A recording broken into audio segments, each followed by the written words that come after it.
Hello everyone, how are you all. Myself Lokesh Meena. जैसा कि induction machine में हम 4 पार्ट कंप्लीट कर चुके हैं और 4 पार्ट में हमने 56 क्वेश्चन तक कंप्लीट किया है। जिसने वो पार्ट नहीं देखे हैं तो सबसे पहले वो पार्ट देख ले, उसके बाद कंटिन्यू करें, क्योंकि इससे बाहर कुछ एक्स्ट्रा नहीं आने वाला। एसएससी जेई के अंदर एंड आरआरबी जेई के अंदर एंड स्टेट लेवल के जेई के अंदर ये जितने भी है ये जेई लेवल के क्वेश्चन मैंने करवा दिए हैं। ये लास्ट लेक्चर होगा इंडक्शन मशीन का, ठीक है। इसके बाद एक लेक्चर और बनाऊंगा जिसमें सिर्फ कुछ जो आप भूल जाते हो बार बार, ठीक है, उसमें इंपॉर्टेंट डाटा वाले क्वेश्चन ही होंगे, ठीक है। ये सारे के सारे क्वेश्चन इंपॉर्टेंट है, बट वो एक्स्ट्रा ऑर्डिनरी क्वेश्चन होंगे एक लेक्चर के अंदर, वो अलग से मैं सेपरेट बनाऊंगा, ठीक है। तो जिसने पहले वॉच नहीं किया है, एसएससी जेई के फोल्डर में जाना, मेरे चैनल के अंदर, वहां पे आपको सारे लेक्चर मिल जाएंगे। मेजरमेंट के क्वेश्चन भी मिल जाएंगे, तो मशीन के मिल जाएंगे, पावर सिस्टम सभी के आपको क्वेश्चन मिल जाएंगे, ठीक है। चलो आगे बढ़ते हैं और टाइम वेस्ट नहीं करते हैं। Question number 57, when supply voltage to a 3-phase squirrel cage induction motor is reduced by 20%, okay. मतलब 100 स्टार्टिंग में आपका वोल्टेज कितना था 100%, अब रिड्यूस कितना हो गया, रिड्यूस 20% हो गया, तो मतलब कितना बचा आपके पास 80 वोल्टेज बचा, ठीक है।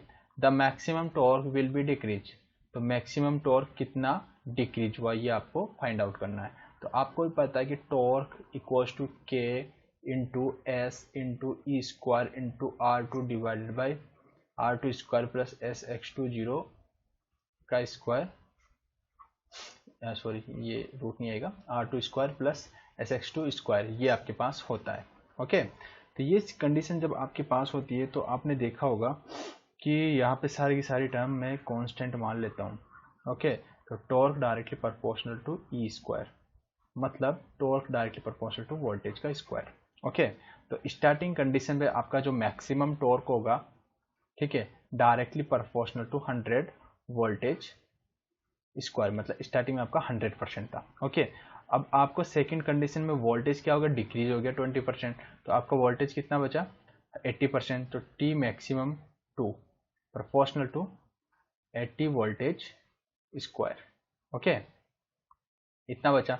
अब देखो कि अब आपके पास जो अब टॉर्क बना है सेकंड कंडीशन में, जो वोल्टेज रिड्यूस होने के बाद जो आपका वोल्टेज आया है अब, ठीक है, वो स्टार्टिंग टॉर्क का कितना परसेंट टॉर्क यहाँ पे डिक्रीज हुआ है या रिड्यूस हुआ है या इंक्रीज हुआ है, वो सारी कंडीशन चेक करेंगे। पूछ क्या रहा है, the maximum torque will decrease, ठीक है। तो इस कंडीशन में आपका टॉर्क कितना डिक्रीज हुआ है, ठीक है। स्टार्टिंग में आपका 100% टॉर्क था, बाद में कितना डिक्रीज हुआ है, तो टॉर्क T2 मतलब ये T max two equals to 80 into 80, ठीक है, स्क्वायर है, डिवाइडेड बाई T1, ठीक है। तो यहाँ पे डिवाइडेड बाई 100 इंटू 100, वोल्टेज से वोल्टेज कट हो जाएगा, ये यहाँ पे ये कट हो गया, ओके। तो मतलब 64 डिवाइडेड बाई 100, तो मतलब T2 इक्वल्स टू 64 बाई 100। अगर इसका 100% निकालना चाहूँ तो मल्टीप्लाई 100, तो ये परसेंटेज में आ जाएगा, ठीक है। तो मतलब T2 equals to 64% of T1, मतलब आपका जो सेकंड कंडीशन में जो आपका मैक्सिमम टॉर्क बचा, वो जो स्टार्टिंग टॉर्क था मैक्सिमम टॉर्क उसका 64% बचा है। तो मतलब रिड्यूस कितना हुआ होगा, तो रिड्यूस कितना हुआ 100 में से 64 गया, तो मतलब रिड्यूस कितना हुआ 36% रिड्यूस हुआ है। इट इज़ वेरी इंपॉर्टेंट, ठीक है। Question number 57 complete. ये स्टेट लेवल की जेई लेवल की क्वेश्चन है, ठीक है, बहुत ज़्यादा इंपॉर्टेंट है आपके लिए। Question number 58, the full load slip of 4 pole 50 hertz 3-phase induction motor rotating at 1410 RPM each, ठीक है। तो आपको क्या निकालना है, लोड स्लिप, ठीक है। तो स्लिप इक्वल्स टू क्या होता है, N S minus N R divided by N of S, N S synchronous speed, synchronous speed equals to 120 F by of P. तो 120 इंटू फ्रीक्वेंसी कितना है यहाँ पे 50 हर्ट्ज, पोल कितना है आपके पास 4, तो कितना हो गया आपके पास 1500 आरपीएम आपके पास सिंक्रोनस स्पीड हो गया। रोटर स्पीड कितना है आपके पास, रोटर स्पीड हो गया आपके पास 1410, ओके। देन आप स्लिप निकाल लो, slip equals to N S कितना है 1500 माइनस 1490 डिवाइडेड बाई 1500, ओके। तो आपके पास कितना आ गया स्लिप 90 डिवाइडेड बाई 1500, ठीक है, मतलब 9 डिवाइडेड बाई 150, ओके। तो ये हो गया आपके पास फुल लोड स्लिप, ये आपके पास फुल लोड स्लिप आ गया। ठीक है, अगर इसको परसेंटेज में निकालना चाहो तो मल्टीप्लाई 100 कर दो। ठीक है, ये आपके पास मतलब 90 डिवाइड बाई 15, तो मतलब 6%। आपका स्लिप कितना आया? 6%। Okay, question clear. 58 question number 59, as compare to split phase motor मतलब single phase induction motor. Okay, split phase motor a capacitor start motor has, आपको पता है कैपेसिटर स्टार्ट का क्या होता है, स्टार्टिंग टॉर्क क्या होता है? हाई होता है, स्टार्टिंग बहुत ही तेज घूमती है ना। तो यहाँ पे देखो कि uh compare to a split phase motor a capacitor start motor has. Okay, तो यहाँ पे इन दोनों के बीच में स्प्लिट फेज और कैपेसिटर स्टार्ट के बीच में आप कंपेयर करोगे तो आपको पता है कि यहाँ पे स्टार्ट वर्ड दिख रहा है, तो इसका स्टार्टिंग टॉर्क क्या होता है? हाई होता है, तो हाइयर स्टार्टिंग टॉर्क। और आपको पता है कि सिंगल फेज जो इंडक्शन मोटर होती है उनका स्टार्टिंग टॉर्क क्या होता है? 0 होता है।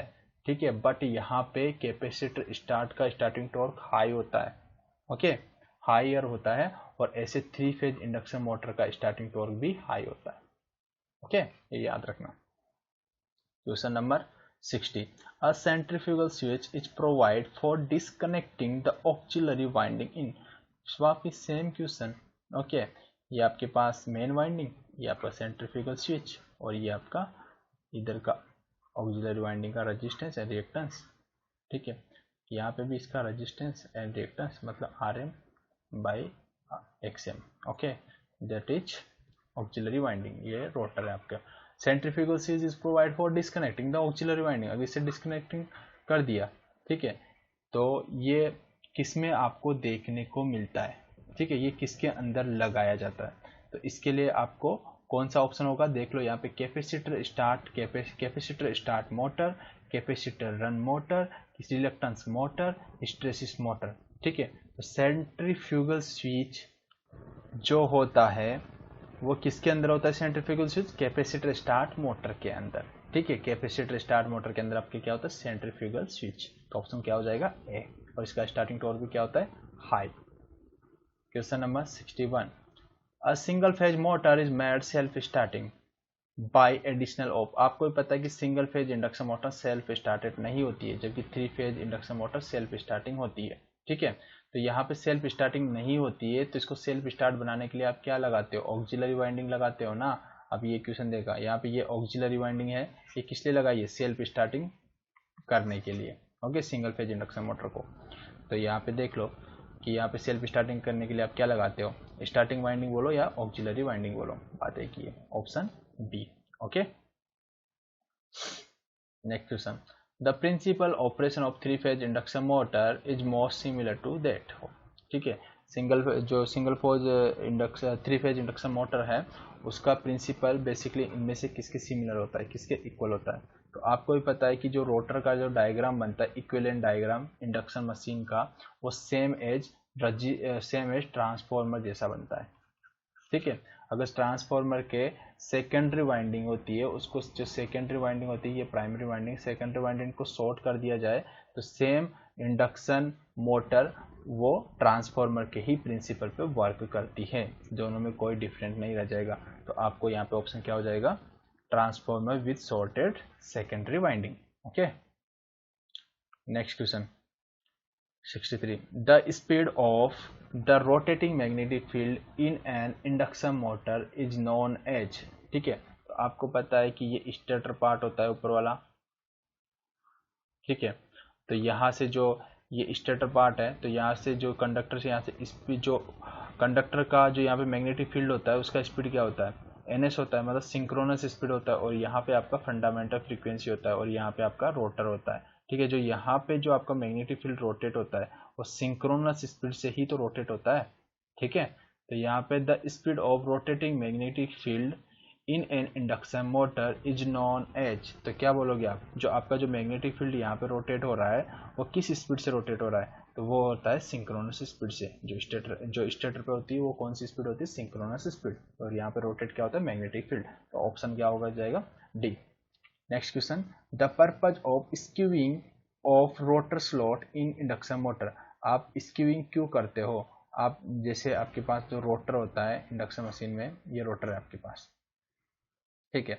आप यहाँ पे स्लॉट्स लगाते हो, अगर आप ये पैरेलली सीधे के सीधे स्लॉट्स लगा देते हो तो आपको प्रॉब्लम क्या है, और आप स्लॉट्स कैसे लगाते हो इंडक्शन मोटर में, स्क्वायर केज इंडक्शन मोटर जो होती है आपकी, उस पर आप स्लॉट्स कैसे लगाते हो, ऐसे तिरछे लगाते हो, तिरछे, पैरेलली नहीं लगाते हो।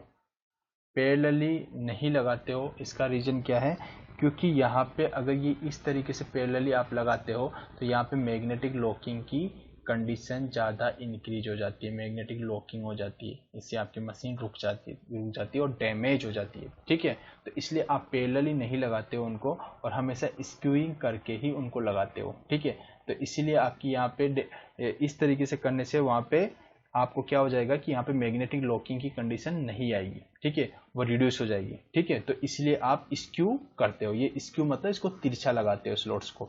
ओके, यही है और कुछ एक्स्ट्रा नहीं है इसके अंदर। तो द पर्पज ऑफ स्क्यूइंग, स्क्यूइंग क्यों करते हैं, क्योंकि उसको लॉकिंग कंडीशन से बचाने के लिए। ठीक है, तो ऑप्शन देख लो, तो ऑप्शन कौन सा है, to reduce the locking tendency of the rotor. Okay, locking को रिड्यूस करने के लिए। अरे इस कंडीशन में क्या होता है, लॉकिंग हो जाता है तो मतलब कोगिंग, और अगर लॉकिंग हो गया तो वो क्या है, कोगिंग कंडीशन। ठीक है, इतना आपको समझ में आ गया होगा। Question number 65, for a single phase capacitor start induction motor which one of the following statement is correct. ठीक है, the capacitor is used for power factor improvement, the direction of, ये तो नहीं है, the direction of rotation can be change by reversing the main field winding terminal. बिल्कुल सही। आप देखो, ये आपका मेन फील्ड टर्मिनल बोलो या रनिंग टर्मिनल बोलो, तो यहाँ पे, और ये आपका ऑक्सिलरी वाइंडिंग टर्मिनल, ये रोटर, आप या तो इसके टर्मिनल को इंटरचेंज कर दो, जैसे यहाँ प्लस माइनस था तो यहाँ पे प्लस माइनस कर दो, या इसके टर्मिनल को इंटरचेंज कर दो, यहाँ पे प्लस माइनस था तो यहाँ पे प्लस माइनस कर दो, मतलब इंटरचेंज कर दो, या तो इसको कर दो या इसको कर दो, दोनों को एक साथ नहीं कर सकते। दोनों को एक साथ किया तो उसका स्पीड चेंज नहीं होगा, रिवर्स डायरेक्शन में नहीं होगा, वो फॉरवर्ड डायरेक्शन के अंदर ही होगा, जैसा घूम रहा था वो वैसे ही होगा। ठीक है, या तो इसको कर दो या इसको कर दो, बात एक ही है। तो आपकी जो मोटर होगी सिंगल फेज इंडक्शन मोटर, वो आपकी अपोजिट में घूमने लग जाएगी। ठीक है, तो single phase capacitor start motor है आपकी, वो कब रोटेट अपोजिट में घूमेगी, या तो इसको रिवर्स कर दो या इसको रिवर्स कर दो इसके टर्मिनल को। तो यहाँ पे सही है ये ऑप्शन भी, the direction of rotation can be change by reversing the main winding terminal. बिल्कुल सही। ओके, इतनी सारी चीजें आपको समझ में आई होगी। नेक्स्ट क्वेश्चन है 66, इन split phase motor the running winding should be.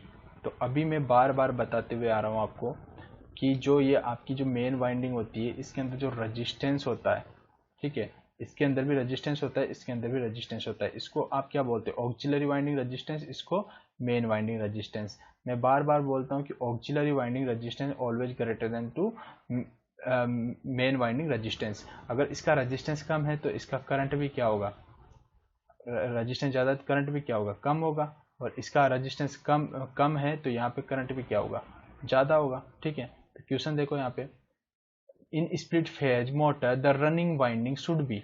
Running winding क्या रखती है, रनिंग वाइंडिंग देखो, ये आपकी रनिंग वाइंडिंग है,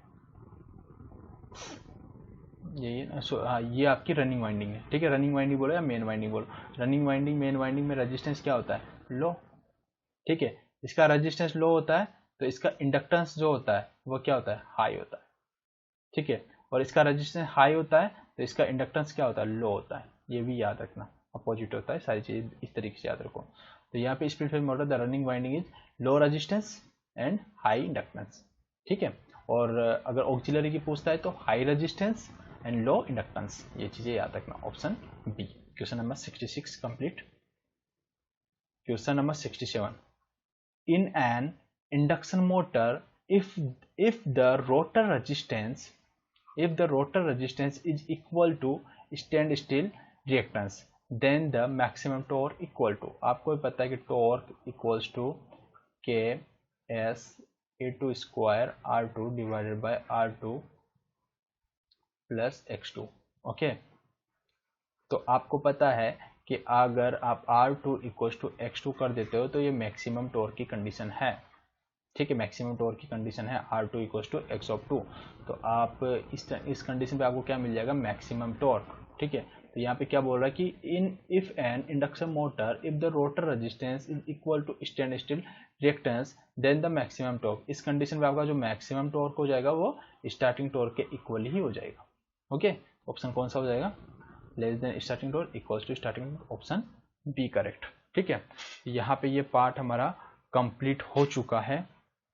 आपको अच्छा लगा हो तो आप चैनल को सब्सक्राइब करो एंड फ्यूचर में जो भी अपडेट होगी, जो भी लेक्चर आएंगे वो आपको मिल जाएंगे। मैक्सिमम वीडियो आप यहाँ पे मेरे चैनल में जाके देख सकते हो, सारे के सारे मिल जाएंगे। तो इंडक्शन मशीन का जो पार्ट था, इंपॉर्टेंट क्वेश्चंस मैंने करवा दिए, कुछ एक्स्ट्रा ऑर्डिनरी क्वेश्चंस है वो मैं अलग से आपको एक लेक्चर और बना दूंगा, उसमें कुछ कंसेप्चुअल क्वेश्चन भी होंगे। ठीक है, प्रैक्टिस के लिए मैंने यहाँ पे आपको देखो 67 to 68 क्वेश्चंस करवाए हैं, सफिशिएंट है जेई के लिए। अगर इंडक्शन मशीन में इन क्वेश्चन को आप बार बार अच्छे से करके चले जाते हो तो भी आप एग्जाम में पूरे के पूरे मार्क्स लेके आ जाओगे, ये 100% श्योर गारंटी है। ठीक है, बस उसको आपको अपने दिमाग से सोचना है। ठीक है, मेरे दिमाग से नहीं, आपके दिमाग से सोचना है। और आप यहाँ पे आप वी स्टडी का जो चैनल है उसका टेलीग्राम चैनल उसको ज्वाइन कर लो, वहाँ पे जो भी अपडेट होगा फ्यूचर में आपको मिल जाएगा। ठीक है, थैंक यू।